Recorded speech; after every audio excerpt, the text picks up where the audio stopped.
Spirit Airlines started out in 1964 as a trucking company, moving car parts in Michigan. In 1983, Ned Homefeld launched the company's first passenger airline in Detroit, calling it Charter One. In 1992, it finally became Spirit Airlines, adding 4 DC-9 jets to its fleet. Spirit was small, but it gained early momentum with cheap fares. In 2004, Spirit adopted an ultra-low-cost business model, which meant you got a personal item and an unassigned seat, and that's it.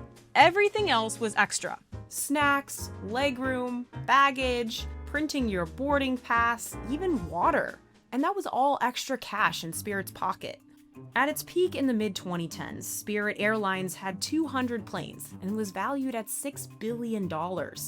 Everything started to unravel after the pandemic. First, labor costs soared amid a pilot shortage.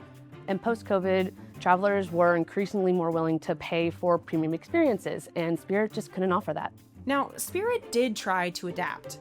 It added extra legroom and refreshed Big Front Seat, its version of first class. But despite its efforts, it couldn't shake the low-cost identity it had spent so many years building. They were essentially a Waffle House trying to be a Michelin star restaurant. They weren't built for the clientele that largely goes to Delta United. Then, among economic uncertainty and inflation, demand for domestic travel began to slow. Spirit's normal price-sensitive customers were spending less on travel. People who could afford to travel shifted internationally, especially to Europe. That was good for carriers like Delta that offered long-haul business class. Those seats cost thousands of dollars and make up a majority of a flight's revenue. In 4 years, the airline lost $2.5 billion. In 2022, JetBlue tried to buy Spirit Airlines. But 2 years later, a federal judge blocked the deal, ruling it violated antitrust laws. So in November 2024, Spirit Airlines went bankrupt. It did unload debt, coming out with a much cleaner balance sheet.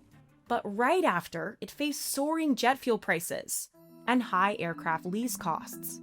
So in August 2025, with over $8 billion in debt, it declared bankruptcy again.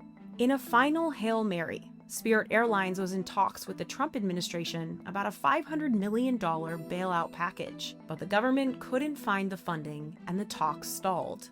On May 2nd, 2026, Spirit Airlines closed completely. Spirit Airlines is going out of business. Flights were canceled overnight. Thousands of people were stranded, and 1.8 million summer travelers were affected.